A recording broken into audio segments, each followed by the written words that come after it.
And maybe we do have that ability, we've just lost the instinct to listen to it. Maybe.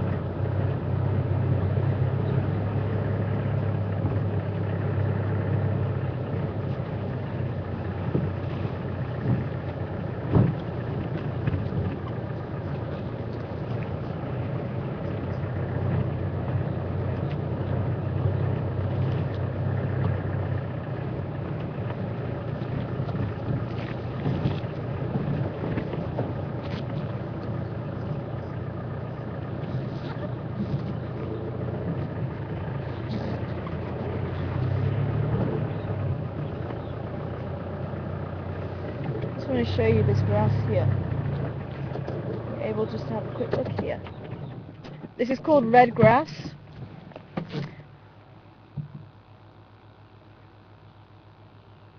And red grass animals, a lot of animals will eat. This is highly nutritious, highly palatable. So animals who are grazers may have this as a species of preference. I don't know if you can see these little drops almost, but this is where it gets its name from, red grass.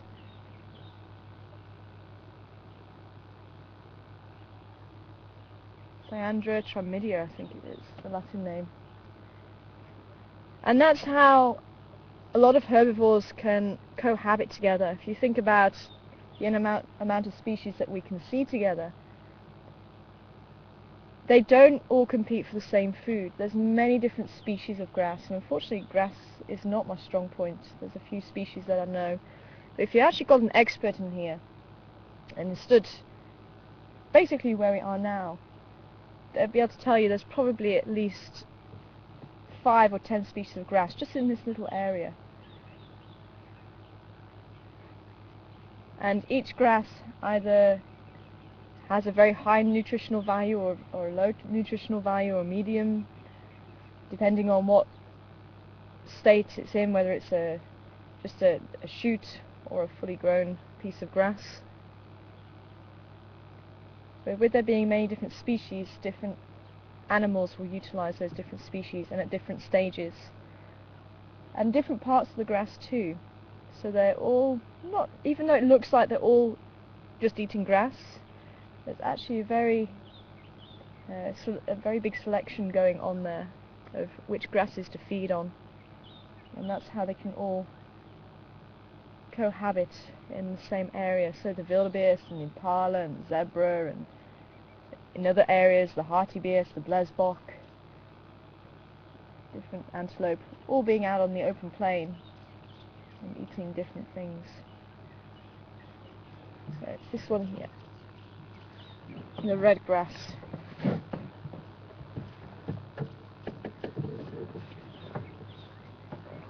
And because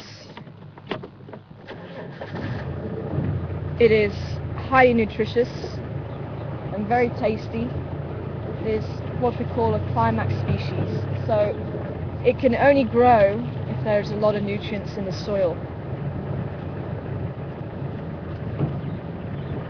But it's a good sign that the feld is in good condition if you have the climax species. If you have what we call pioneer species, then it means that the area has been disturbed. The pioneer species don't need too much in the way of nutrients to survive, but once they take hold,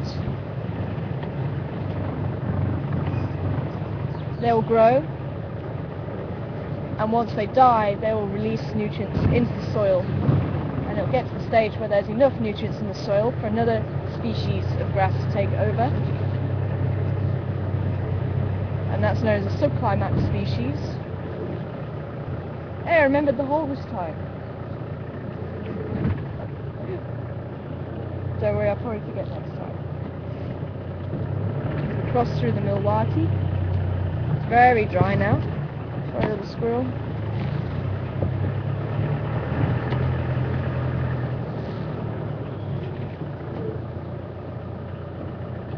Let's cross through there. cycle. Oh, let's take a quick detour down towards Twin Downs.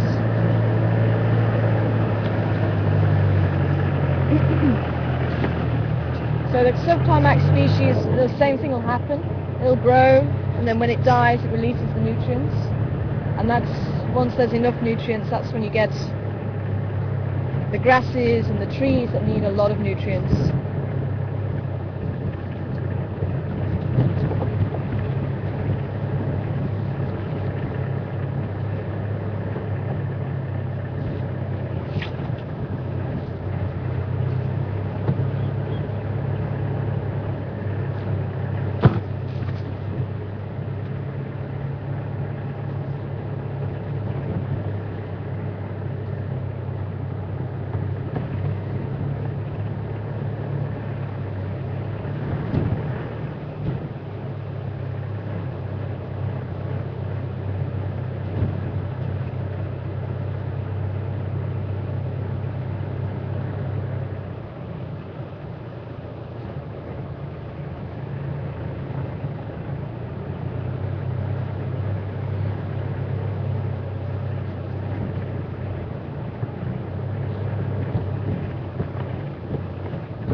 Penny, good morning to you, great to hear from you.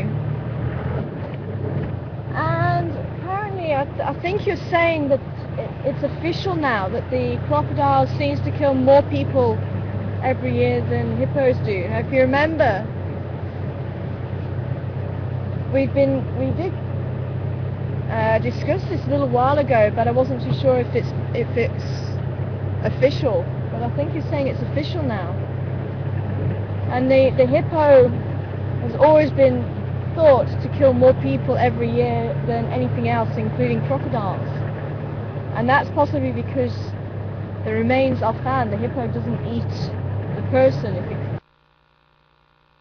it's killed it. Whereas the crocodile, there's not going to be much, if anything, left over. And maybe that's why, for so long, it's been believed that hippos kill more people every year than anything else. So thanks for that, Penny. But it does make sense, because crocodiles would eat pretty much everything. They've got a very strong stomach. The stomach's like acid, battery acid.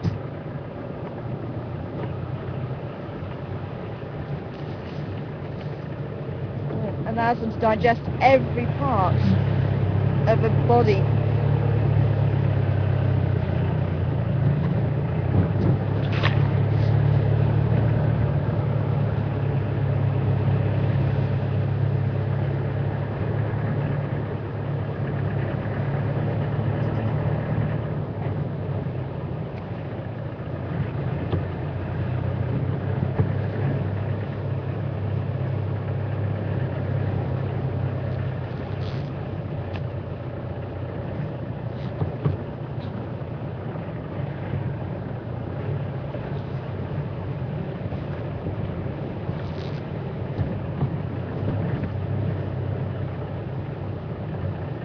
Waterbuck. Okay, you're going to stay put. She usually runs off. And this female is still on her own. I'm pretty sure it's the same female.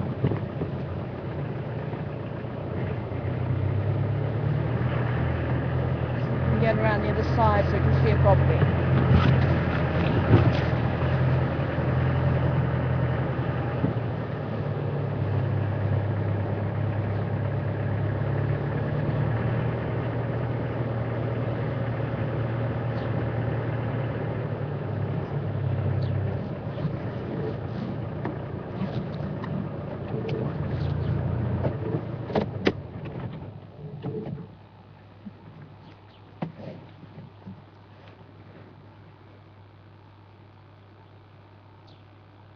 Female waterbuck.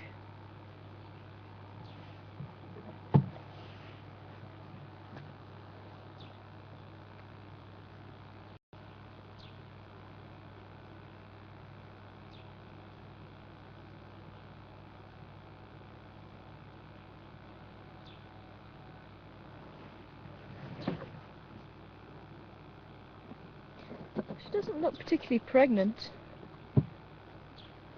A lot of antelope, herding antelope will split away from the herd to go and give birth. It could be that she's just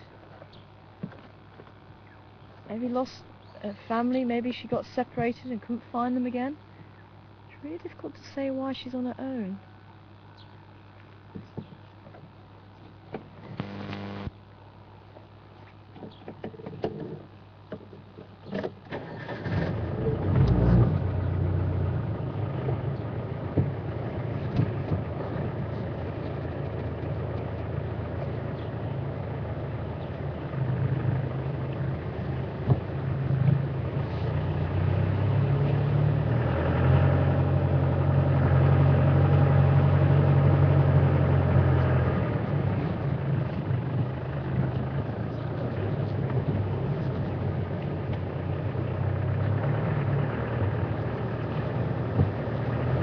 Oh, I can't see it from this side. Hi Laurie, it's Laurie from Canada. Morning to you. Oh, big elephant tracks. And they did come through, and it was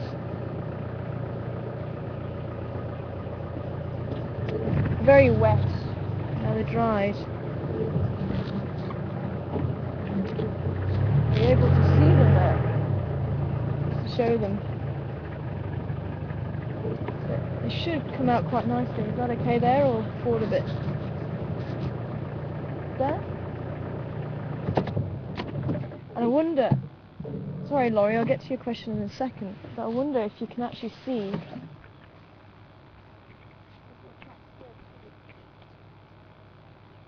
you pick them up? I know.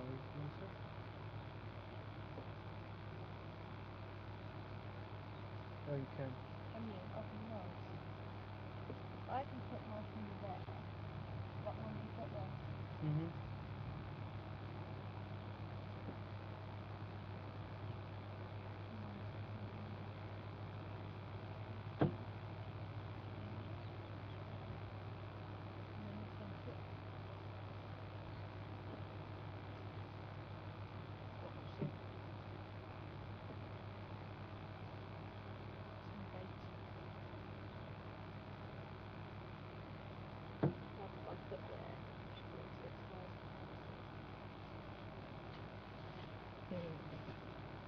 Okay, this is question time. 2 questions. See who is sharp enough to tell me what those tiny tracks were that I had my finger next to. I was trying to point out the back pad, the toes, and then the tiny little claw marks. So hopefully size comparison, have a think of what animal might have that size track. And then you've got the largest land mammal, the elephant. And the second question is, what direction was the elephant going in? Away from me or towards me? That one track that you saw. See who is the tracking experts out there.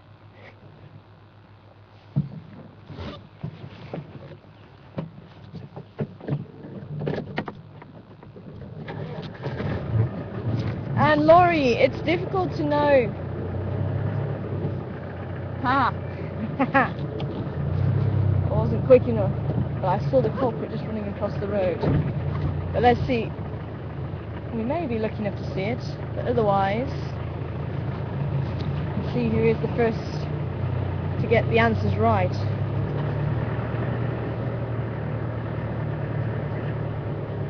We are lucky enough to see it. No, it's gone. There's another clue for you though.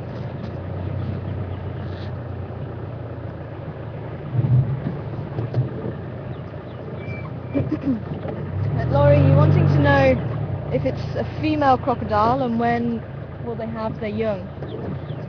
And it's difficult to say.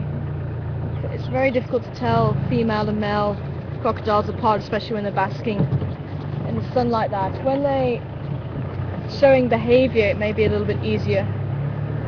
Males, especially if they're displaying. They'll be mature enough to have young around 10, 12 to 15 years old, and it depends on the size of them. So it's roughly about 2.5, 3 meters in length they need to be before they can breed, and that's usually around 12, 15 years of age. And they're very caring mothers. Actually, the mother will protect the nest from monitor lizards and other animals like jackals and other egg-eating animals. And once the baby crocs hatch out of the eggs, she'll then transport them using her mouth down to the river.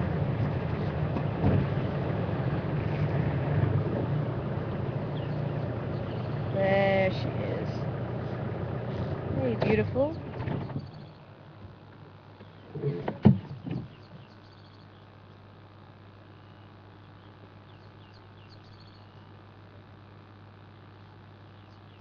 Why are you on your own, lady? Now you notice that thick fur underneath the neck of the waterbuck, very characteristic of the waterbuck, and very thick fur all over its body compared to a lot of other animals. You see one colour, there's no spots or stripes on the body. But one of the diagnostic features is the white circle around the rump that she's now displaying quite nicely for us.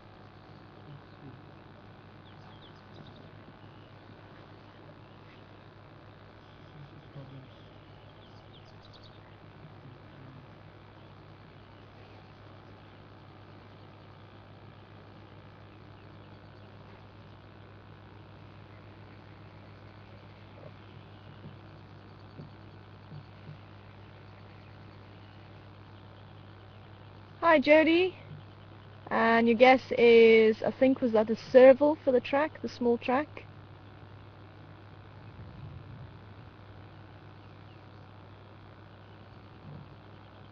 And it's not a serval. The serval is a type of small cat that's got spots on it for anybody who's not too sure. But there goes the waterbuck. Not quite, Jody, but good try. But you are along the right lines. So you've got it in the cat family. So you're seeing the back pat and the toes. So it is part of the carnivores.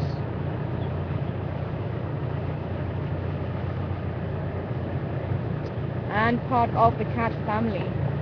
That may throw you guys. But serval will be about this sort of size. That's the size of a serval track. But this one was not much bigger than my thumbnail.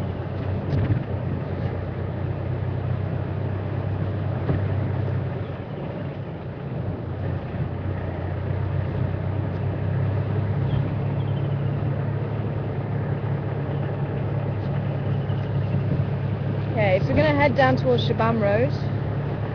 Quick look down there. So keep your guesses coming in. So the first question was what the front track, or that small track is. And the second question, which direction was the elephant track heading in? Towards me or away from me?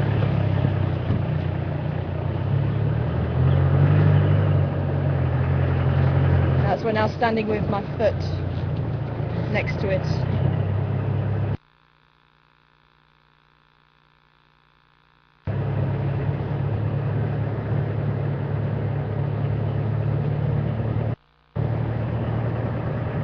We can make it easier.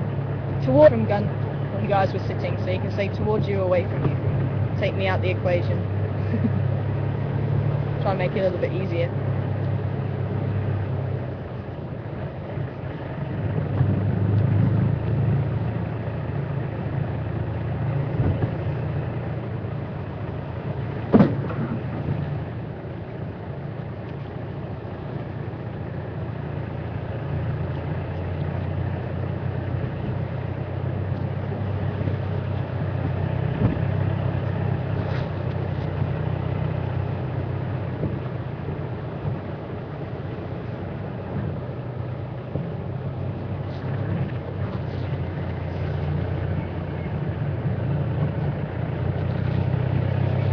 Great white shark moving towards me. Who was that?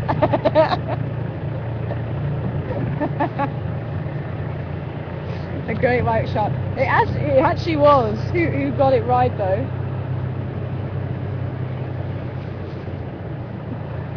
Elizabeth. Morning to you, Elizabeth. Great white shark moving towards me. I like that. Whoa. Sure.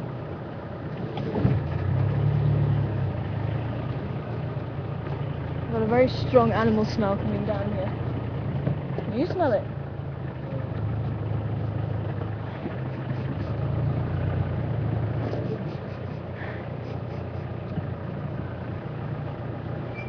Wow, that's very strong.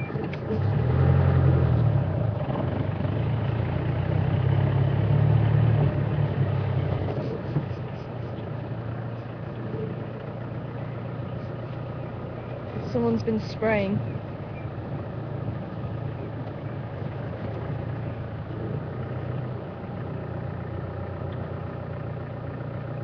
Suzanne, moving towards Gunda.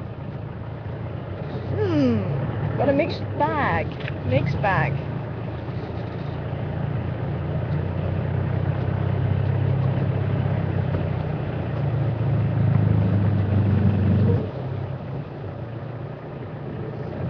Oh, and Suzanne's saying civet. And civet's good try, but still just a little bit too big. Civet's just probably about the same size as a serval actually. At this sort of size. Civets, the front track it tends to be round, the back track tends to be more oval. But you're still looking maybe about 4 or 5 centimeters for a civet track. This one was probably about 1.5 centimeters, maybe 2 centimeters. If that.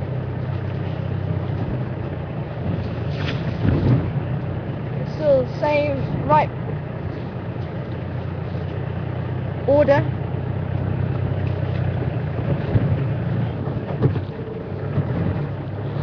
And you are getting along the right lines. Civet not a true cat, so this is not a true cat.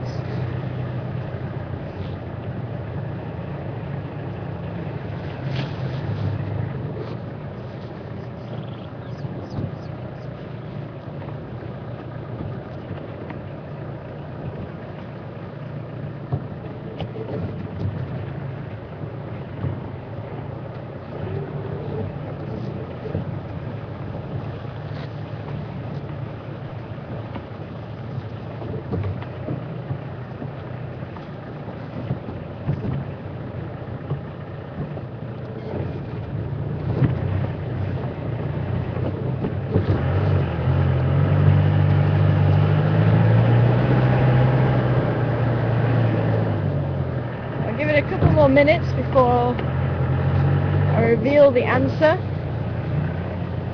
I think I had a couple saying that the elephant track was coming towards Gunda.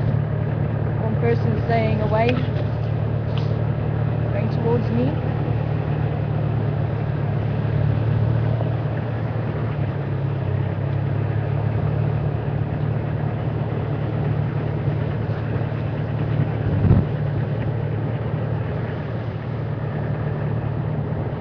And for those of you who are struggling to work it out, think about when you walk, the last thing that comes into contact is your toe.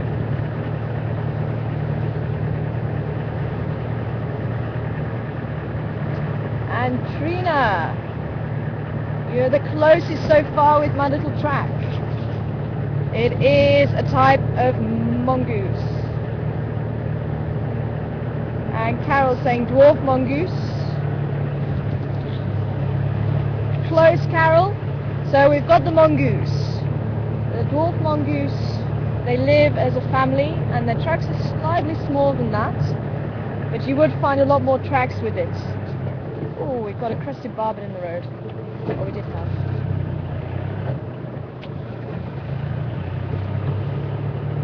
Blew off. And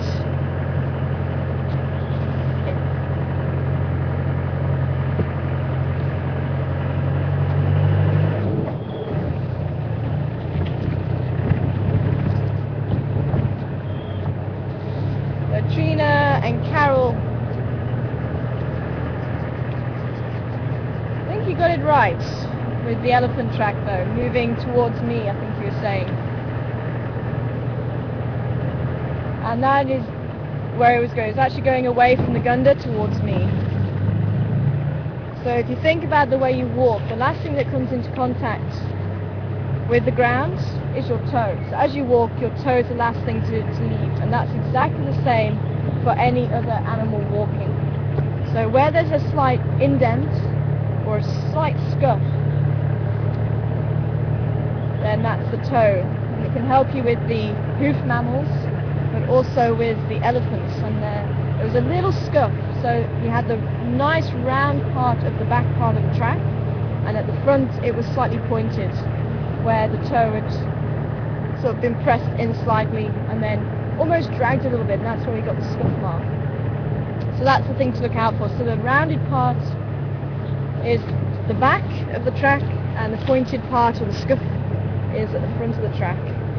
So that should give you the direction. So the elephant was walking towards Twin Downs. That's why we drove around Elephant School Road to see if we could try and locate where the elephant went.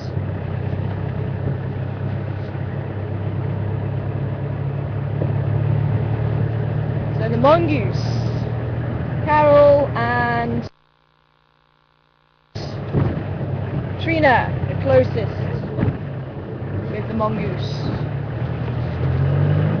There's in fact a slender mongoose on their own. They live on their own, they're solitary unless they're mating.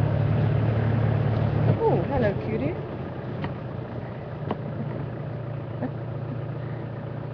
It's busy looking at tracks on the road again. That's why you should have your eyes looking ahead of you, not on the road. Beneath your feet.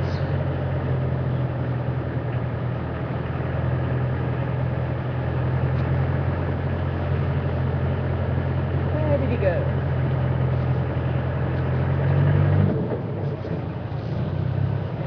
Bye, cutie. Nice to have seen you.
Hi, Janet.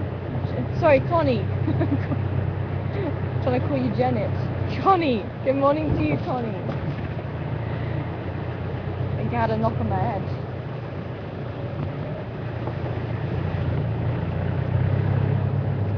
But Connie, and you know what? I thought I put my mammal's got in here, and I haven't, so I'll have to try and bring it on drive this afternoon. Thought I was one book short this morning. And the one that I need. But a genet is part of the cat order, sub-order. They all fall underneath carnivores.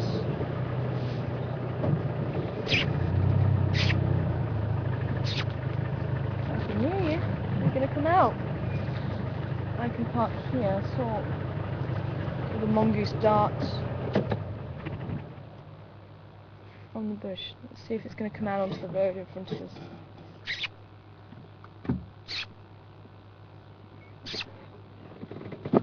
Can you hear them? There we go. It's coming out. This is the dwarf mongoose.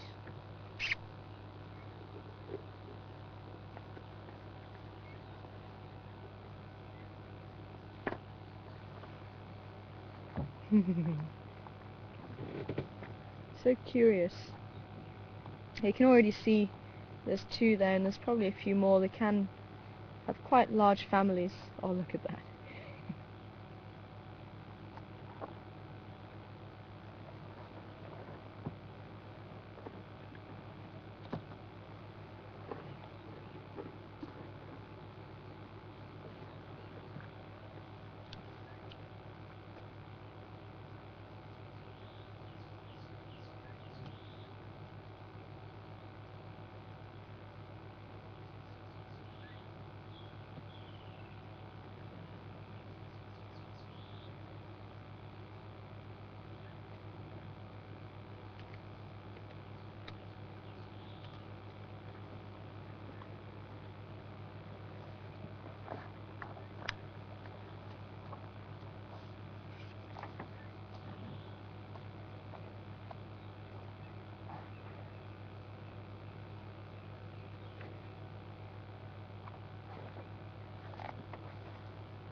So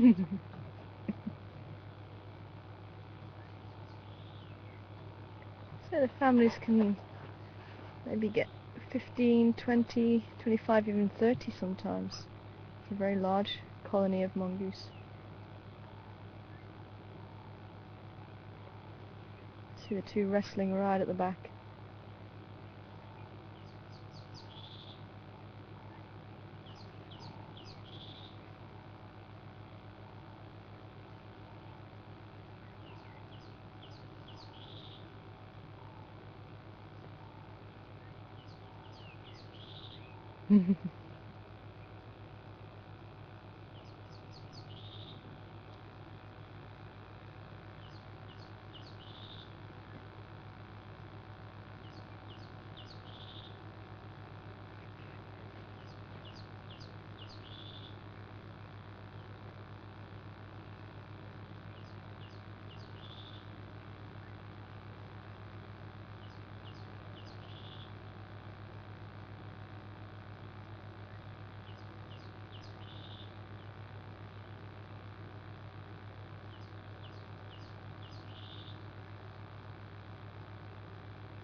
I think this has definitely got to be one of my favourite pastimes, watching the mongoose playing.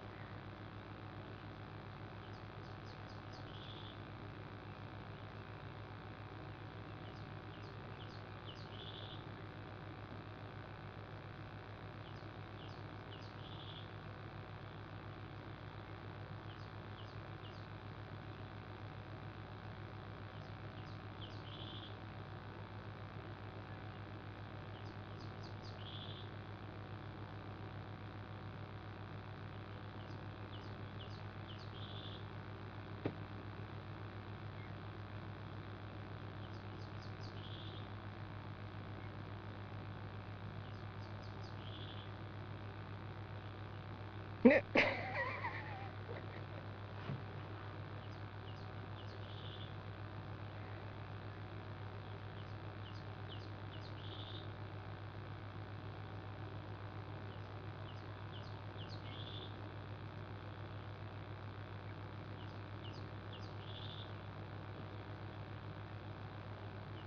them trying to throw each other down to the ground. And again, any play in animals is important. And it does build up the skills they need later on in life. And it helps to build up those muscles so they can be much stronger and better at that skill.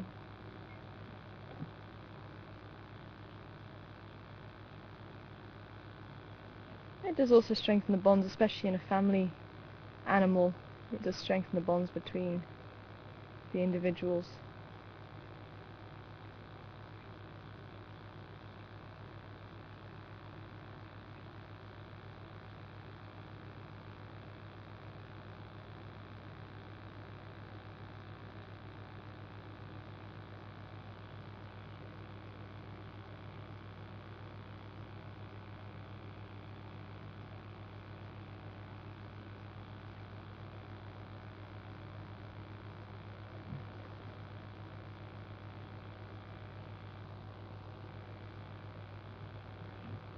It's amazing how quickly they can get used to you being here.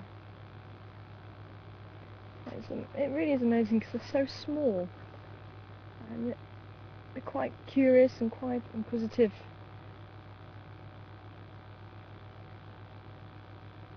And some families are pretty quick to come back out onto the road to have a look at you.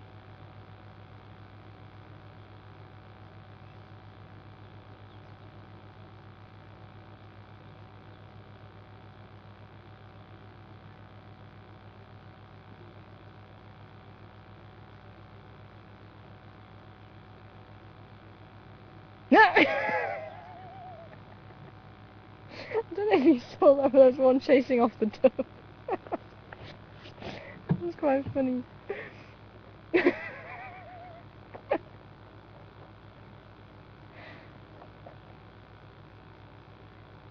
Oh, they're really going for it now.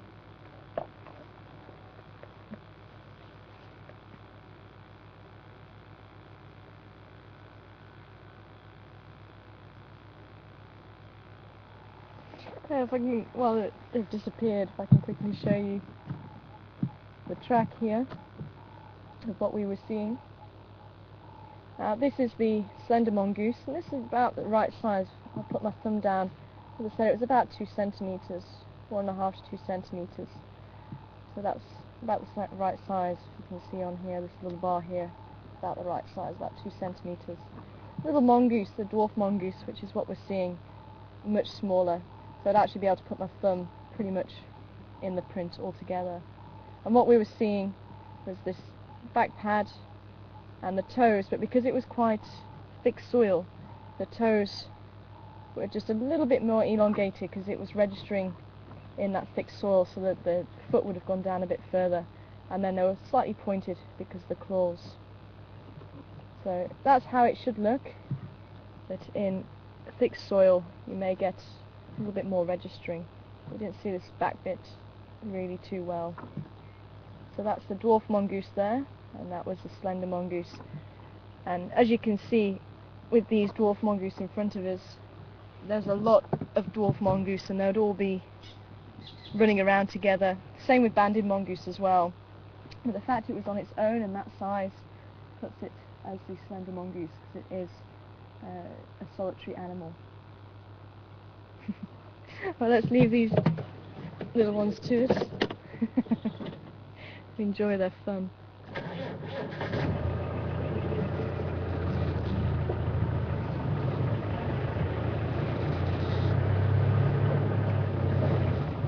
So the genet, Connie,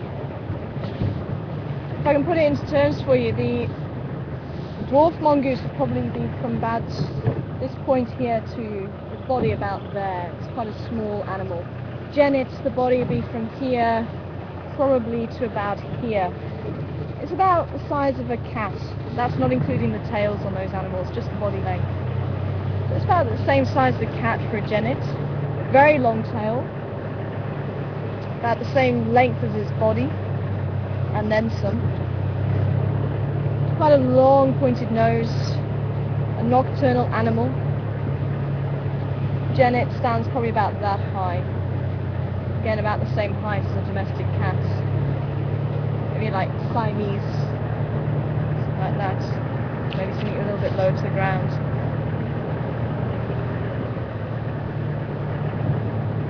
And it's part of the cat order, but it's not a true cat.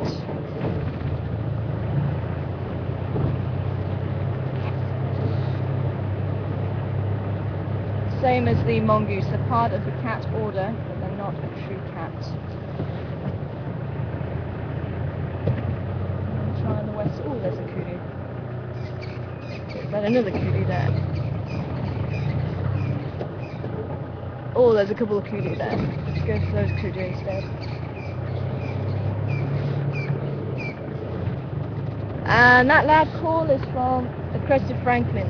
Just saw the family a little bit earlier on. And there was a leopard walking down here. I think we need to go back to quarantine and have a look around there. Try and sneak up on these two boys. But one started feeding again, so hopefully we'll stay put.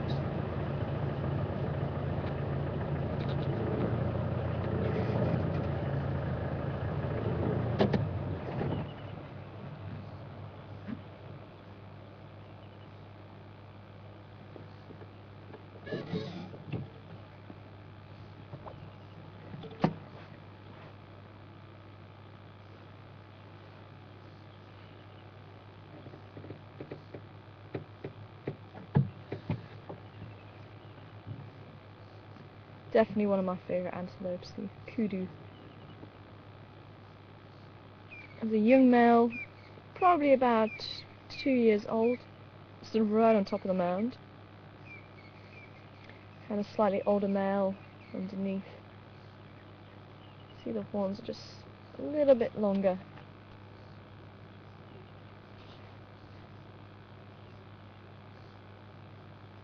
Looks like he's using the termite mound as a vantage point.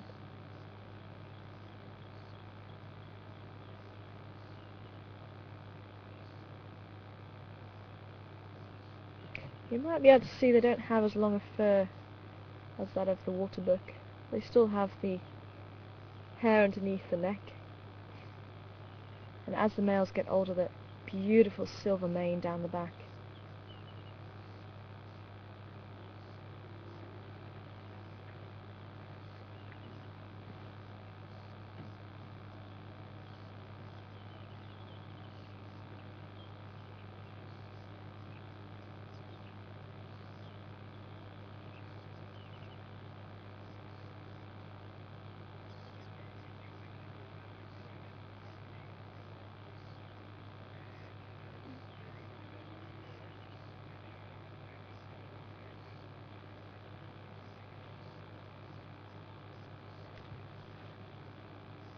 You see the red-billed oxpecker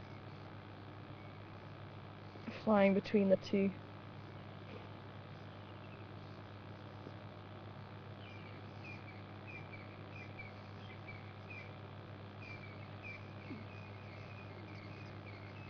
And they do eat a lot more body fluids than what was originally thought. They eat the mucus, the earwax, as well as blood from any wounds on the animals. There was a bit of a look between the two there. Looks like he has taken the higher ground, maybe for a reason.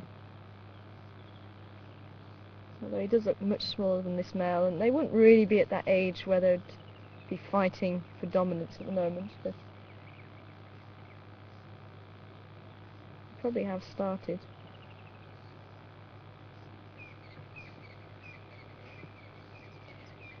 This particular species of antelope don't hold a territory.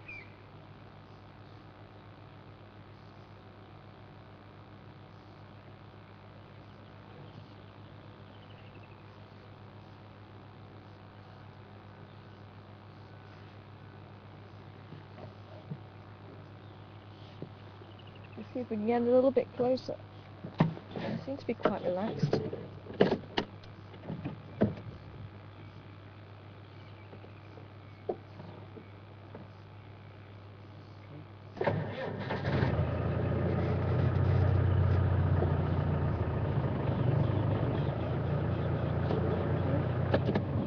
I'll just spook you, mister.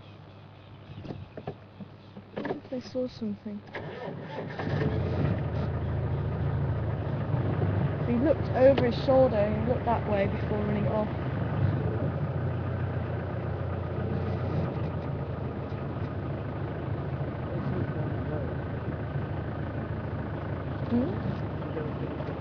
Oh, they also looked down the road. Okay, well, they've gone into the bush.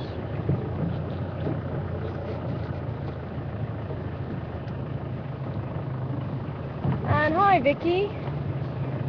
Vicky, also from New Mexico. Good morning to you. And you say that the mongoose reminds you of a ferret, and are they related? Well, they're related as far as that they're both carnivores. That's pretty much as far as it goes. Mongoose are found in the cat order, the feliforms, and the ferrets are found in the dog order, the caniforms. It's actually suborders. So they're closer, the ferrets are closer related to dogs and bears, and the mongoose are closely related to cats.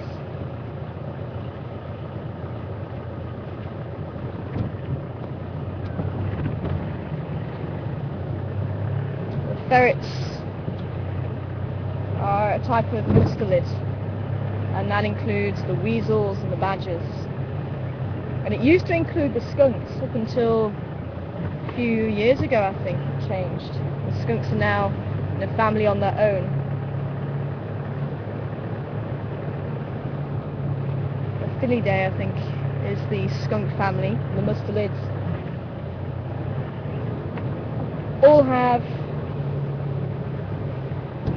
the anal glands, the smelly anal glands, except for the otter. The otter is also a mustelid, so maybe at some stage they'll split the otters up from the other members of that family. The wolverine in North America, also a mustelid.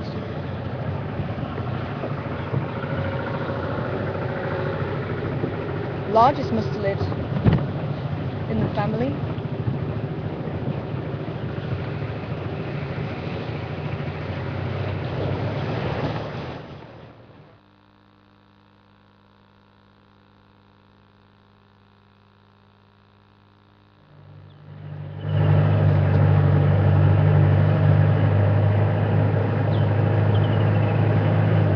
And I think that's always the question. Is it mongai, mongooses, or just mongoose?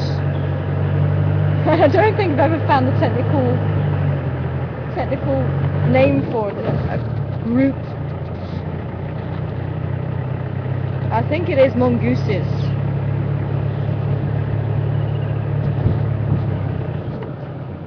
Rather than mongai. Like cactus. Cactus is mongai. Cactus is cacti. And it's not mongooses. Or mongoose. That's not the plural. Plural is mongooses. Or maybe even just mongoose.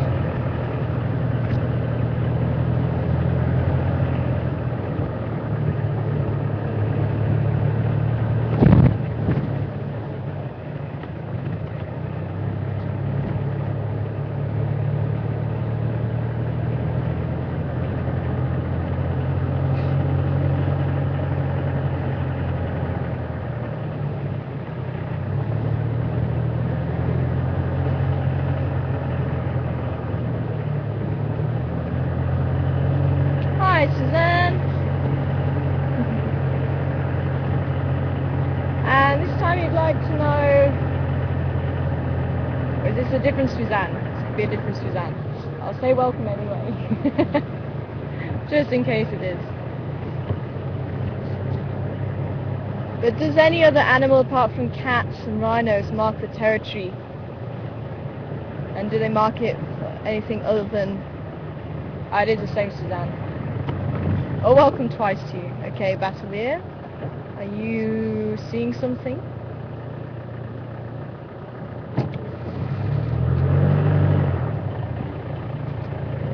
You're just scouting out the land.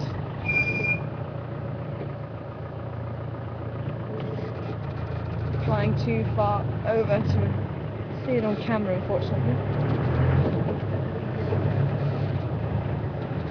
But the whole purpose to hold a territory is for breeding. Oh, there's the baboons.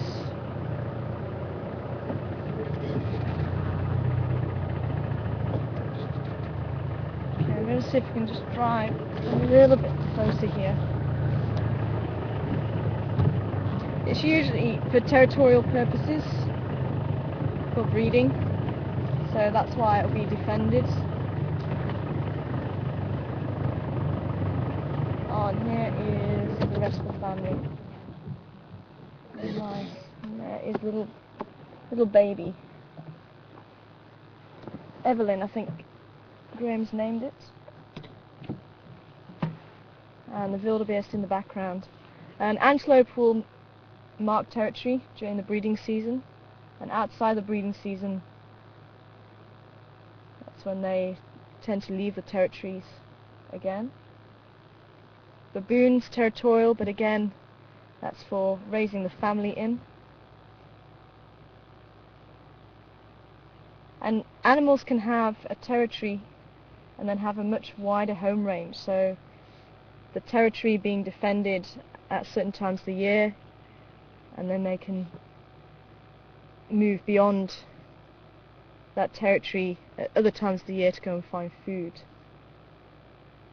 So lions is a funny one actually, because the males will hold on to a territory and that will be defended. The females will also have kind of a territory where they are, they'll defend that area, but their home range will be much larger. And that's why there's quite a bit of overlap, especially with the lions.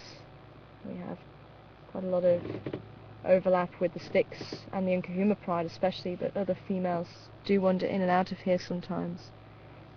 But the males, there's fairly strict territorial boundaries, and where the boundary is, there are disputes there. Same with the baboons. So it's to do with mostly breeding and raising the family for the actual group animals, and that's why it's defended.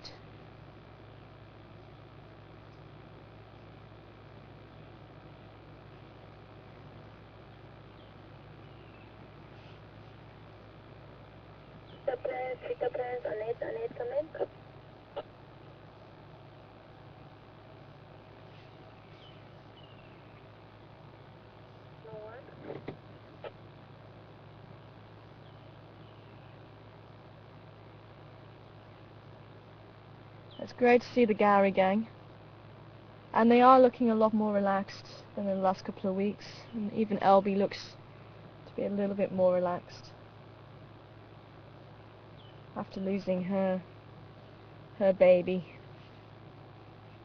And it did look like the family were giving her support.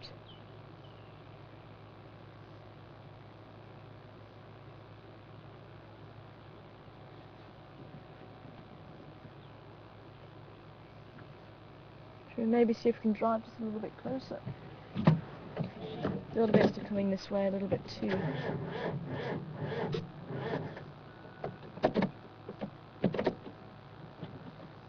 Oh, we may be staying put. Just.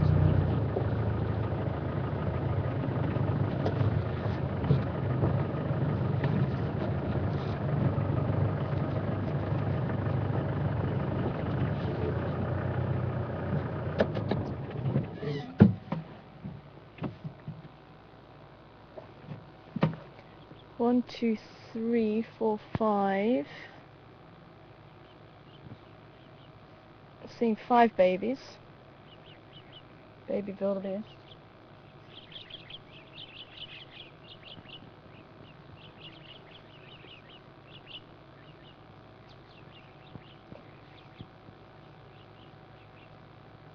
But not all animals will hold on to a territory.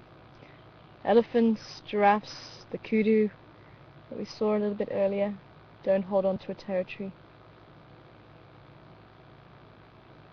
They cover, especially the elephant and the giraffe, cover great distances.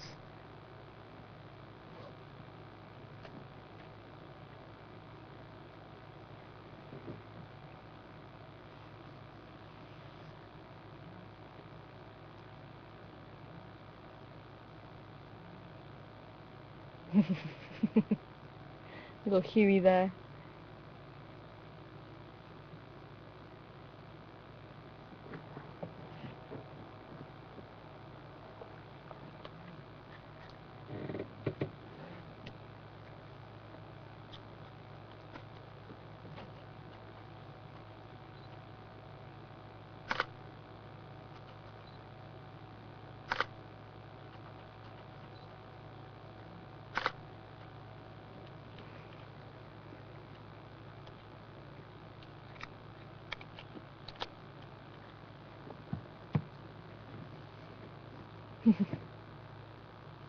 One, two, three, four, five, 6. Oh, we've got all 6. Wildebeest coming towards us now. As the baboons are playing. You see, he's actually using his hand to keep a hold of him, making sure that he's not falling.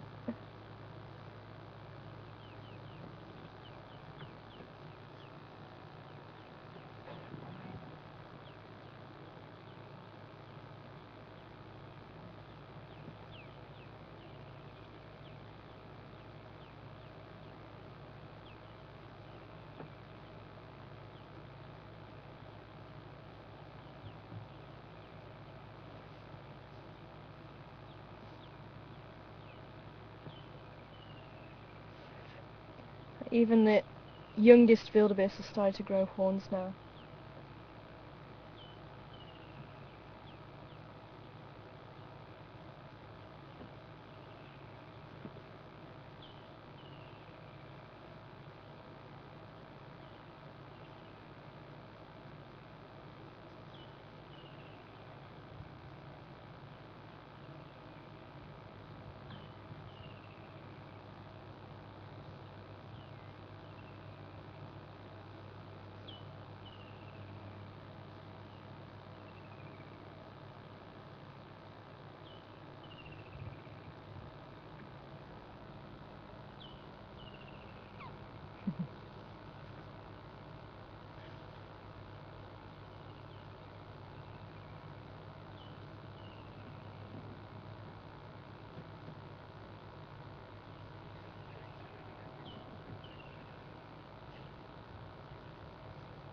And there go the Gowrie gang, heading off into the bush behind us. This young wildebeest is not too short to make of us, I think.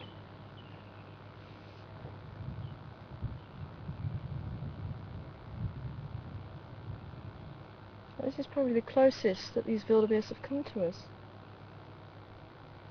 They seem to be really not too fazed by us at all. Could be because the baboons also didn't really pay us too much attention.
Oh, it's great to see how well these wildebeest are progressing now, and they've really grown in size over the last week or so. We haven't seen them too much this week.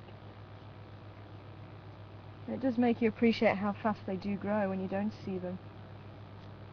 And even that tiny little one, who is behind all the rest, seems to have caught up quite rapidly in size.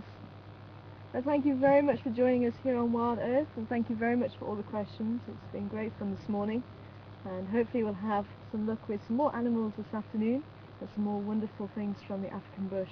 But from myself, Tara, Herman behind the camera, and Sebastian back in front of control, I'll be saying goodbye from myself and the team. Take care everybody, and we'll see you again soon.